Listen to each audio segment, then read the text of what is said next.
continuando con nuestro ejercicio de la clase pasada, tenemos este ejercicio en nuestro recetario que dice, con una capa de hierro cuadrada del lado L se desea construir una caja sin tapa del mayor volumen posible, sin que las caras se solapen. ¿Cuál será el alto de la caja? Bueno, tenemos nuestra capa de hierro en donde, según el ejercicio, establece que cada lado es un lado L. En este caso es un cuadrado. Lo que vamos a hacer para construir nuestra caja sin tapa, vamos a cortar las 4 esquinas, como podemos observar.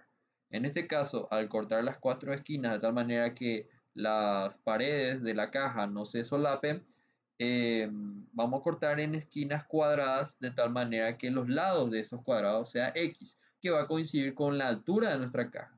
Entonces, la base de nuestra caja quedaría L-2X en este caso. Tenemos entonces ya formado una geometría de nuestro ejercicio con el cual debemos empezar este tipo de ejercicios máximo y mínimo, ¿sí? Bueno, entonces, a partir de esa geometría, podemos sacar la ecuación del volumen, en este caso, de nuestra caja. ¿Qué tenemos? Que va a ser la altura por los lados de nuestra base, que sería L-2X por L-2X. Teniendo en cuenta que la altura X es igual a la altura de los cortes cuadrados que realicé en cada esquina de mi caja. Entonces tenemos que el volumen va a quedar de esta manera, donde podemos observar que a partir de esta ecuación del volumen, podemos observar que la X va desde 0, o sea, sin contar el 0 y sin contar L sobre 2. El dominio va de 0 a L sobre 2 sin considerar esos extremos, ¿sí? Bueno, lo que vamos a hacer ahora es optimizar nuestra ecuación. Una vez que derivemos nuestro volumen, nos quedaría de esta manera, en donde al factorizar tenemos que la derivada del volumen queda de esta manera, lo cual podemos factorizar y nos queda L-2X por L-6X. Bueno, una vez que derivamos, lo que vamos a hacer es optimizar igualando a 0 la primera derivada. Una vez que igualamos a 0, tenemos estos dos valores posibles, ¿sí? Entonces, los valores podrían ser L sobre 2 o L sobre 6.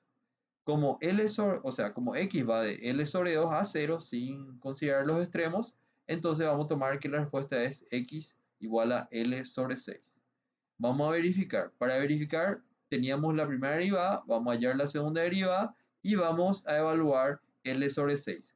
Para ello, nuestra segunda derivada nos queda de esta manera, en donde al evaluar L sobre 6 nos sale directamente menos 4L, que sería negativo. ¿Qué quiere decir eso? Que es menor que 0, o sea, un máximo. Entonces, tenemos que la altura va a ser igual a X. X era el lado de los cuadrados de la esquina que corté de mi caja, que va a ser igual a L sobre 6.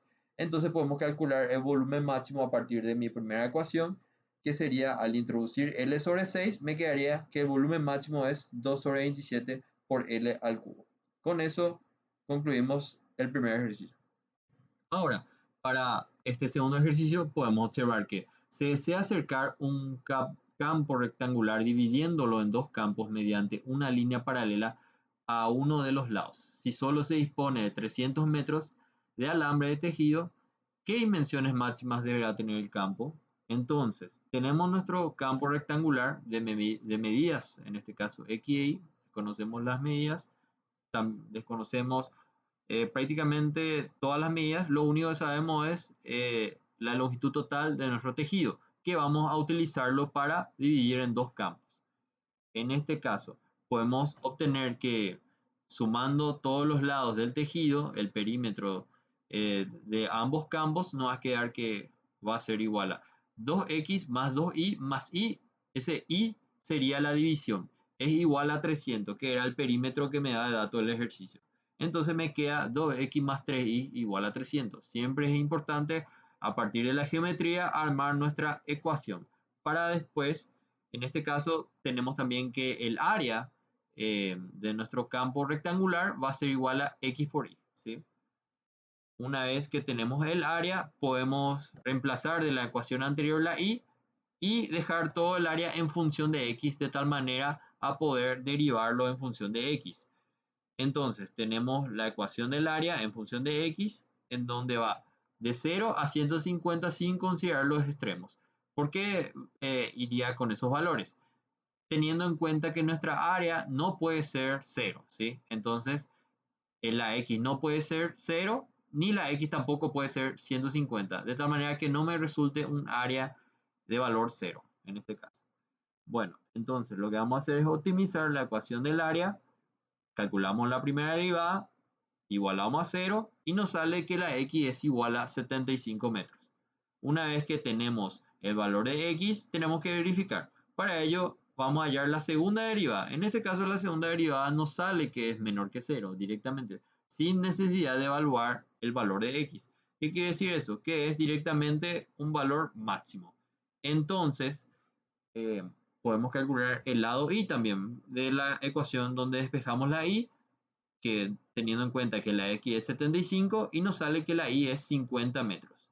Entonces, el área máxima sería x por y, 50 por 75, que sería 3.750 metros cuadrados. Con eso concluimos el ejercicio. Ahora, para el tercer ejercicio nos pide hallar las dimensiones de un cono de volumen máximo, de modo que al ser seleccionado por un corte que pasa por su vértice y por el centro de la base, el triángulo formado mida 30 metros de perímetro. Bueno, tenemos nuestro cono en donde hacemos pasar un plano, el cual se nos va a formar un triángulo isósceles de lados S, S y 2R. La S es la generatriz del cono y 2R sería el diámetro de nuestra base. En este caso, la altura coincidiría de ese triángulo coincidiría con la altura del cono. Entonces tenemos que el perímetro del triángulo de dato que nos da de dato sería 2S más 2R es igual a 30 metros, ¿sí?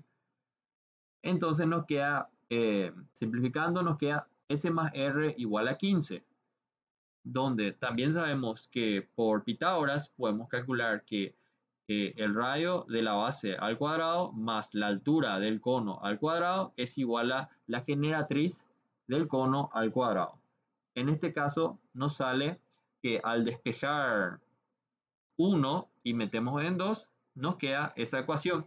De esa ecuación podemos determinar que la R tendría que ir de 0 a 7,5 sin considerar los extremos. ¿Qué quiere decir eso? Que la R no puede tomar valores de 0 ni puede tomar valores 7,5 porque si no nos resultaría una altura igual a 0 y no se nos formaría el cono. Entonces, al optimizar, calculamos el volumen del cono. Recordemos que esa es la fórmula de volumen de un cono. Reemplazamos la altura en función del radio, de tal manera a tener solamente en una sola variable. Podemos también calcular el volumen al cuadrado, de tal manera a eliminar la raíz, y nos quedaría esta ecuación. Nosotros podemos optimizar tanto la ecuación de volumen como volumen al cuadrado. El resultado sería el mismo.